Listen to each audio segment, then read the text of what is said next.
Halo teman-temanku semuanya, ketemu lagi sama aku Mutiara di channel YouTube Mutiara by Lu. Sawadika teman-temanku semuanya, apa kabar nih? Semoga teman-temanku semua dalam keadaan sehat ya. Di sini aku masih membawakan kasus kematian artis Thailand yaitu Teng Monida.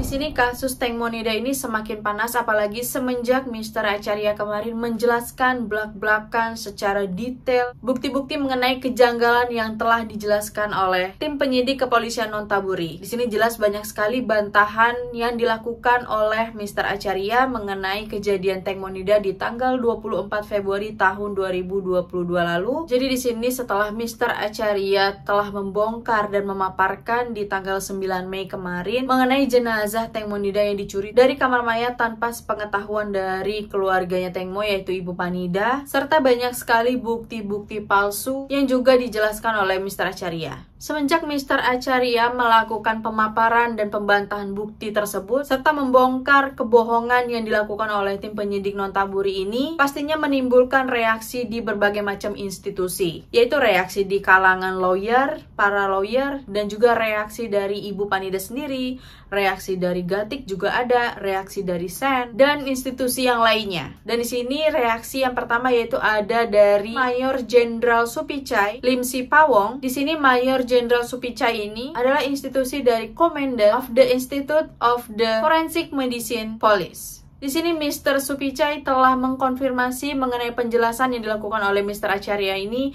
adalah benar. Dia memberikan bukti-bukti dan video-video yang asli. Nah, di sini Mr. Acharia pada saat pemaparannya di tanggal 9 Mei itu menampilkan paha asli dari Teng Monida yang aku sudah membuat videonya itu di video aku sebelumnya. Itu benar-benar real pahanya Teng Monida. Penjelasan dari Mr. Acharia menimbulkan reaksi dari Ibu Panida. Ibu Panida ini marah karena Ibu Panida bilang, "Kenapa kok menampilkan paha anak saya ke publik tanpa seizin saya dulu?" Di sini Ibu Panida marah kepada Mr. Acharia. Jadi di sini kenapa Mr. Acharia memakai video pembanding juga? Karena video yang pertama kali jenazah Teng Monida ditemukan itu bagian belakang dari kakinya itu mulus-mulus saja, tidak ada luka yang sebanyak itu. Tapi ketika Mr. Genius ini mempunyai bukti mengenai video dan foto dari kaki Teng Monida ini, Mr. Genius kaget kenapa kok lukanya bertambah, dan itu aku juga salutnya sama Mr. Genius, dia bisa mendapatkan kondisi asli dari kaki Teng Monida ini. Dan di sini kan Mr. Acharia atau Mr. Genius masih mengeluarkan bukti-buktinya itu sekitar 50% saja, karena masih ada bukti-bukti yang lebih mengejutkan lagi yang tidak bisa saya keluarkan pada saat ini. Jadi mungkin Mr. Genius maksudnya tidak ingin membuat semuanya kaget, tapi di sini aku juga berpikiran kenapa nggak langsung aja gitu ya semua videonya ini dikeluarkan gitu, biar sama-sama clear, sama-sama jelas, detail gitu, supaya tidak ada miskomunikasi. Namanya kalau video setengah-setengah itu kan sama seperti kita melihat CCTV yang dilihat hanya sebentar-sebentar saja dan ternyata ceritanya nggak begitu gitu kan. Tapi ya walaupun bagaimanapun Mr. Acharia ini adalah pejuang saat ini untuk Teng Monida ini mendapatkan keadilan. Mungkin Mr. Acharia punya alasan tertentu mengapa video yang ditampilkan mengenai kondisi dari paha Teng Mo ini tidak dikeluarkan 100% dikarenakan pasti akan ada protes yang lebih luar biasa dan pastinya Mr. Acharia akan terancam. Maka dari itu Mr. Acharia masih mengeluarkan bukti-bukti yang menurut kita ini sangat bikin kita kaget ya, bikin kita shock, karena Mr. Acharia sangat berani, sangat gentleman dalam membongkar kasus kematian Teng Monida ini adalah murni pembunuhan. Tapi di sini Jenderal Supichai ini kan dia adalah kepala dari forensik kepolisian ya. Jadi Mr. Supichai ini bilang kalau timnya itu mengambil jenazah Teng Mo ini itu hanya keperluan untuk mendemonstrasikan bagaimana kalau paha Teng Mo ini benar-benar terkena baling-baling. Jadi dibikin demonstrasinya, makanya video itu ada. Walaupun semua yang dilakukan ini adalah tidak masuk akal, kenapa sampai seperti itu ya, sebegitunya? Karena ya dugaan kita semua ini adalah penambahan luka ini bertujuan untuk menyamakan supaya hasil luka Teng Monida ini sama persis seperti luka yang dihasilkan terkena baling-baling. Dan Mr. Supichai juga bilang kalau tujuan dari mereka melakukan demonstrasi dengan baling-baling ya, baling-baling itu ditempelkan ke pahanya Teng Mo, ya bukan hanya ditempelkan saja, ini bahasa halusnya dari Mr. Supichai saja. Padahal benar-benar disayat lagi menggunakan baling-baling dari speedboat itu. Nah di sini Mr. Supichai bilang bahwa itu semua bertujuan untuk menginvestigasi lagi, meneliti lagi mengenai luka-luka di kakinya Taimonida ini. Jadi intinya itu untuk kebaikan lah, bukan untuk maksudnya mencuri atau segala macam. Itu keterangan dari Mr. Supichai. Jadi di sini teman-teman, walaupun kita semua setuju dengan pendapat atau pembuktian yang dilakukan oleh Mr. Acharya di tanggal 9 Mei kemarin, itu tidak semerta-merta bisa membuktikan bahwa Taimonida ini benar-benar dibunuh atau ada banyak kejanggalan yang harus diinvestigasi lagi oleh tim penyidik kepolisian. Karena di sini Mr. Acharya tidak punya authority untuk menjebloskan mereka semua pelaku yang ada di speedboat itu ke penjara. Karena di sini yang berhak adalah kembali lagi ke tim penyidik di Nonthaburi itu tersebut. Apakah dia menerima penjelasan atau pembongkaran bukti-bukti yang sudah dibantah ya oleh Mr. Acharya ini? Tetap saja di sini yang berhak untuk menentukan kasus Taimonida ini hanyalah tim penyidik kepolisian Nonthaburi. Dan kemudian di sini ada rekaman suara yang bocor mengenai bukti-bukti forensik dari hasil otopsi Taimonida ini. Dan di sini rekaman suara itu yaitu berasal dari rekaman dari polisi senior, yang dimana polisi senior itu telah menjelaskan bahwa bukti-bukti Taimo ini dibuat oleh dokter forensik yang disetujui oleh seluruh jajaran kepolisian, yang mengkonfirmasi bahwa luka yang sepanjang 30 cm itu dikonfirmasi bahwa luka itu bukanlah luka yang terkena baling-baling. Tapi di sini ditutupi karena ada sesuatu hal. Sekarang rekaman tersebut masih menjadi misteri karena belum disebarluaskan rekaman itu. Namun di sini semua orang masyarakat Thailand sudah tahu mengenai rekaman tersebut karena ini adalah rekaman yang langsung dari kepolisiannya langsung ya, dari jenderal maupun kolonelnya, yang menyatakan bahwa luka Taimo ini bukanlah karena baling-baling. Oleh karena itu Mr. Acharya bilang bahwa luka-luka tersebut sebenarnya bukan untuk keperluan investigasi untuk menyocokkan luka benar ini bekas terhisap dari baling-baling luka Taimo ini atau bukan. Nah, tapi di sini jelas-jelas Mr. Acharya membantah bahwa luka ini bukan untuk dicocokkan, tapi memang tim forensik dan tim kepolisian juga sudah membuat tambahan luka supaya luka di kaki Taimo ini benar-benar mirip seperti kecelakaan yang terkena baling-baling. Oke teman-teman, kita beralih ke kabar berikutnya. Nah di sini kabar berikutnya yaitu kabar yang mengejutkan. Sebenarnya ini mengejutkannya sudah lama, tapi ini baru tersebar di media. Bahwa sebenarnya dari kelima pelaku itu sudah dilakukan, walaupun tidak semua ya, tidak kelima pelaku sudah dilakukan tes obat-obatan, tes narkotika.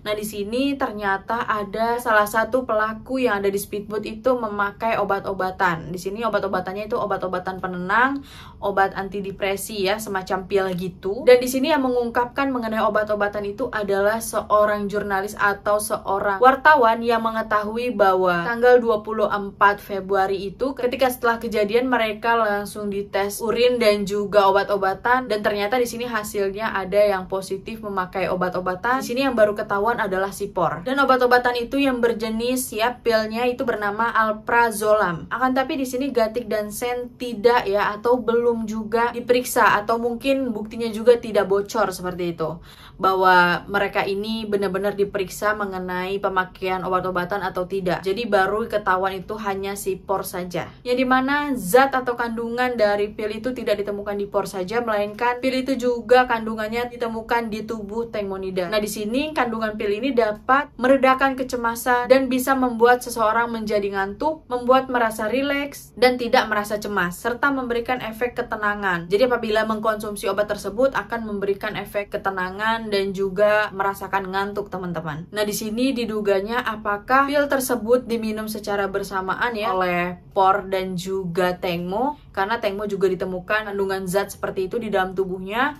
Apakah ini yang membuat Taimonida tidak berdaya dan merasa ngantuk segala macam ya? Dengan begitu Taimonida dengan sangat mudah dianiaya dan dihabisi oleh para pelaku yang ada di speedboat itu. Ditambah juga di matanya Taimo ini terdapat kandungan alkohol sebanyak 93 mg. Di sini udah jelas ya, kayaknya Taimonida ini dicekoki minuman dan juga dicekoki pil itu. Jadi kemungkinan bisa saja pil itu sudah dimasuki ke dalam minuman wine-nya si Taimonida ini. Tapi di sini yang anehnya menurut aku, kenapa si Gatik sama si Sen ini tidak ada datanya kalau memang mereka berdua ini udah dicek atau belum ya, darahnya itu mengandung zat-zat atau pil tersebut. Nah di sini yang bikin anehnya itu kenapa Gatik dan Sen ini kok bisa-bisanya belum dicek? Ada apa Bukankah kepolisian ini kalau sudah memeriksa ya semua harus diperiksa gitu tanpa ada pilih kasih. Nah, apakah di sini Gatik dan Sen mempunyai kekuatan sehingga mereka berdua tidak diperiksa? Sedangkan yang cowoknya itu, ketiga cowok itu sudah diperiksa dan yang ditemukan adalah cuma satu orang, yaitu si Por. Dan kemudian mengenai sampel rambut dan juga sampel urin, di sini kan juga sempat ada yang menolak pada saat ingin diperiksa di tanggal 3 Maret ya,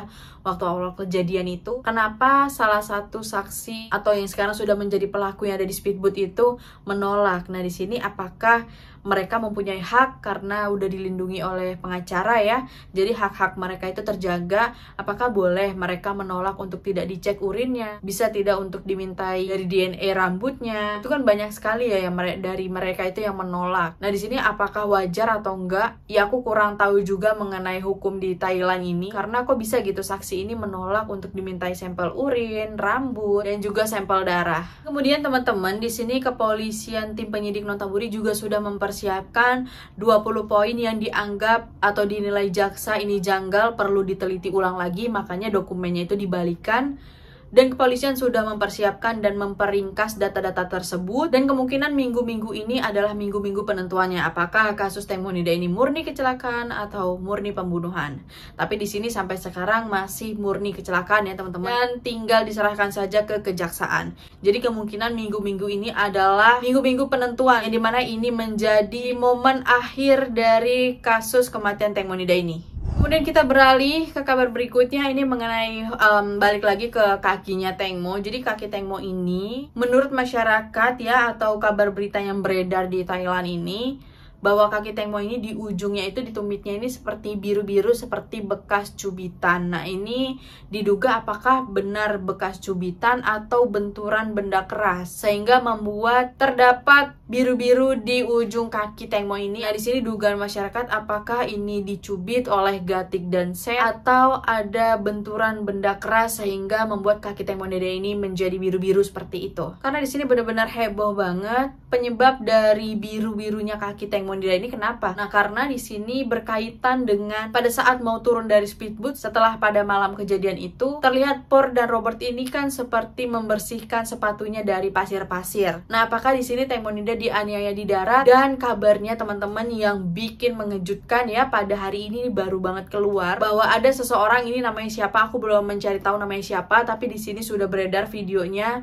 bahwa orang inilah yang meneliti pasir yang ditemukan di genggaman Tengmonida pada saat ditemukan jenazahnya itu ya. Nah, pasirnya ini yang ada di genggaman Tengmo ini diteliti, jenis pasir yang di mana, di area mana. Nah, itu sampai sekarang diteliti dan dicari tahu pasirnya itu di mana. Apabila pasir ini ketahuan, pasir yang digenggam Tengmonida ini dari mana, maka di situ kemungkinan besar bisa terbongkar di mana tempat Tengmonida dianiaya. Dan teman-teman, orang ini sudah menemukan sampel pasir yang sama dengan genggamannya Tengmonida, dan sampel ini diberikan kepada Mr. Genius ya. Dari orang ini teman-teman bisa lihat videonya. Nah, ini sampelnya diberikan kepada Mr. Acharya untuk diteliti karena diduga kuat sampel ini sama dengan sampel pasir yang digenggam oleh Tengmonida pada saat awal jenazah Tengmonida ini ditemukan. Jadi intinya pada berita hari ini, kalau pasir ini sudah ditemukan dan dicocokkan adalah sama, udah ini semua akan terbukti di mana tempat Tengmonida dianiaya dan dihabisi, baru kemudian ditenggelamkan di Sungai Chao Phraya. Oke, kita beralih ke kabar berikutnya, ini mengenai Gatik. Di sini Gatik memberikan reaksinya ya. Jadi seperti yang aku bilang, bahwa dengan pemaparan dari Mr. Acharya di tanggal 9 Mei kemarin itu menimbulkan banyak reaksi dari institusi-institusi ya, termasuk para pelaku. Dan di sini Gatik bereaksi dan Gatik bilang kepada Mr. Acharya, berhentilah menuduh saya menerima pekerjaan untuk menemani Tengmonida, dalam artian menjadi escort ya, menemani tamu VVIP untuk makan malam dan mungkin berbuat yang seperti itulah, teman-teman pasti sudah tahu ya. Karena di sini Gatik terlihat sangat tidak terima dengan tuduhan Mr. Acharya, karena di tanggal 9 itu Mr. Acharya bilang bahwa dugaannya kuat Gatik inilah orang yang menerima pekerjaan. Yang pastinya kenapa Gatik ini bisa menuntut Mr. Acharya, ini pasti dorongan dari pengacaranya Gatik itu sendiri, yaitu Sira ya. Mr. Sira ini adalah politisi yang cukup ternama. Nah, di sini katanya Sira ini membantu membela Gatik tanpa bayaran. Jadi dia kayak sukarela gitu. Nah, di sini kan jelas maksudnya apa? Apakah ada hubungan spesial atau bagaimana sehingga membuat pengacara Shira ini mau membela Gatik sampai seperti itu. Dan yang pastinya Gatik ini diberikan arahan-arahan tersebut oleh pengacaranya sendiri, yaitu Shira. Wow, luar biasa ya. Makanya Gatik ini kan selalu ada di posisi aman. Karena seperti yang kita tahu kalau Gatik ini kan backgroundnya hanyalah manajer artis, yang dimana ya hanya manajer, paling ya nggak sebanyak artis duitnya ya kan, hanya orang biasa lah ya yang diangkat menjadi manajer dan bisa mendapatkan pengacara yang kedudukannya itu tinggi. Jadi Tum Shira ini adalah politisi juga. Oke, dan kemudian kita lanjut ke kabar berikutnya, ini dari Ibu Panida. Di sini Ibu Panida juga ikut bereaksi, teman-teman. Di sini Ibu Panida bilang bahwa berhentilah Mr. Jenius, apa yang kamu mau? Saya tahu kamu pasti ingin duit dari orang-orang atau para pelaku yang ada di Speedboat itu kan, terutama dari Sen, karena kamu di sini sangat memojokkan Sen dan juga Gatik. Dan Ibu Panida ini bilang, udahlah jujur saja, kamu mau apa? Di sini sudah jelas sekali maksud kamu sangat menginginkan uang dari Sen. Nah, di sini balik lagi ya teman-teman, kalau memang Mr. Acharya ini ingin duit dari Sen, kayaknya itu kemungkinan kecil ya. Dikarenakan apa sih untungnya dapat duit tapi nggak sebanding dengan nyawa atau keselamatan dari Mr. Acharya ini. Mr. Acharya ini sekarang sedang terancam loh, karena berani membongkar semua kepalsuan yang disampaikan oleh tim penyidik, data-data yang telah dimanipulasi, serta penyelundupan atau pencurian mayat yang dilakukan tim penyidik. Kalau memang dia mau uang dari Sen, itu benar-benar nggak sebanding dengan keselamatan yang sudah dipertaruhkan oleh Mr. Acharya ini. Karena di sini Ibu Panida bilang aja kalau kamu mau duit dari Sen kan, karena di antara semuanya Sen lah yang paling banyak duitnya. Oh, jadi ternyata aku baru tahu nih teman-teman, dari penjelasan dari Ibu Panida ini, ternyata Sen ini duitnya lebih banyak ya dibandingkan Por, Robert gitu. Berarti memang kekayaan dari Sen ini sudah turun-temurun. Dan di sini nggak mungkin dong Mr. Acharya dengan segitu beraninya dia maju dan membela keadilan untuk Tengmo berdasarkan dia ngarang-ngarang aja atau logika saja, yang dimana tidak didasarkan dengan bukti-bukti yang kuat. Tapi kan di sini Mr. Acharya sangat vokal sekali memaparkan bukti dan juga pembantahan mengenai manipulasi data dan juga pencurian mayat Tengmo yang ada di kamar mayat. Makanya di sini Mr. Acharya sangat pede, sangat berani, karena Mr. Acharya ini berdasarkan kebenaran apa yang diungkapkan oleh Mr. Acharya. Dan di sini banyak yang berpikiran, apakah Mr. Acharya ini biar dapat nama yang bagus? Apakah supaya Mr. Acharya ini masuk ke dalam nominasi politik ya, akan dipilih menjadi politisi di Thailand? Mengingat umur Mr. Acharya ini sudah tidak muda lagi ya, sudah 50-an. Nah, walaupun di sini Mr. Acharya nanti ditunjuk sebagai politisi karena sudah memenangkan kasus Tengmo Nida, seumpama kalau Tengmo Nida ini menangnya karena pembunuhan ya. Nah, pastikan nama dari Mr. Acharya ini yang sangat naik, yang sangat diagung-agungkan. Oke, itu semua menurut aku nggak masalah, asalkan ini semua demi kebenaran, demi kebaikan untuk mengungkap tabir kejahatan dan pembunuhan ini menjadi terkuak sebenarnya yang terjadi itu apakah pembunuhan atau kecelakaan. Kalau pembunuhan, otomatis Mr. Acharya akan menang dan didukung oleh seluruh masyarakat. Dan kalau tidak menang, tetap saja nama kepolisian akan jelek. Dan kalau menang Mr. Acharya, nama kepolisian juga tetap jelek. Jadi lebih bagusnya mungkin ya tim penyidik ini akan deklarasikan bahwa ini hanyalah kecelakaan. Dan kemudian kita beralih ke kabar berikutnya. Ini adalah reaksi dari pengacaranya Ibu Panida, yaitu Kundecha. Di sini Kundecha juga berbicara. Dia bilang mengenai tubuh atau jenazah Tengmo Nida yang diambil dari kamar mayat secara diam-diam tanpa seizin atau sepengetahuan dari pihak keluarga, itu tidak masalah sama sekali dari pihak Ibu Panida. Nah, itu semua pastinya untuk kebutuhan investigasi dan penyelidikan, jadi itu tidak masalah sama sekali. Nah, di sini Kundecha menjelaskan seperti itu ya teman-teman, bahwa Ibu Panida ini sama sekali tidak keberatan kalau jenazah Tengmo Nida ini diambil secara diam-diam tanpa sepengetahuan Ibu Panida. Dengan begitu, Ibu Panida dan juga pengacaranya Kundecha ini tidak ada masalah sama sekali tentang itu. Ini agak aneh banget sih gitu, udah jelas-jelas banget kan kalau kasus Tengmo Nida ini benar-benar janggal. Apapun atau semua orang yang ingin berusaha menegakkan keadilan dan membongkar kasus pembunuhan ini langsung dibantah oleh Kundecha dan juga Ibu Panida. Yang benar aja, pengambilan mayat secara diam-diam, tubuh anaknya dilukai ditambahin luka baru. Dia bilang ini adalah wajar. Ibu Panida dan Kundecha bilang ini adalah wajar. Kalau tujuannya itu untuk investigasi, untuk penelitian dari tim forensik dan kepolisian, ini benar-benar wow, sangat dibutakan sekali dengan uang. Jadi terlihat sekali Kundecha ini sangat mendukung pihak kepolisian, sangat mempercayai tim penyidik dan tim forensik. Oke.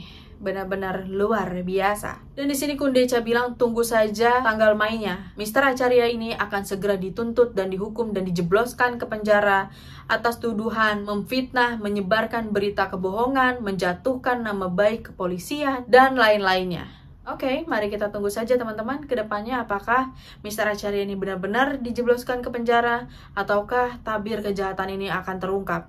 Karena di minggu-minggu ini kejaksaan akan segera memberikan hasil keputusan kematian dari Teng Monida ini. Oke, itu saja yang bisa aku sampaikan pada berita kali ini teman-teman. Terima kasih yang sudah menonton. Dan buat teman-teman yang belum subscribe channel YouTube aku ini, tolong di subscribe. Jangan lupa di like, komen, dan juga di share video aku ini. Aku pamit undur diri dulu, sampai ketemu di next video. Bye-bye!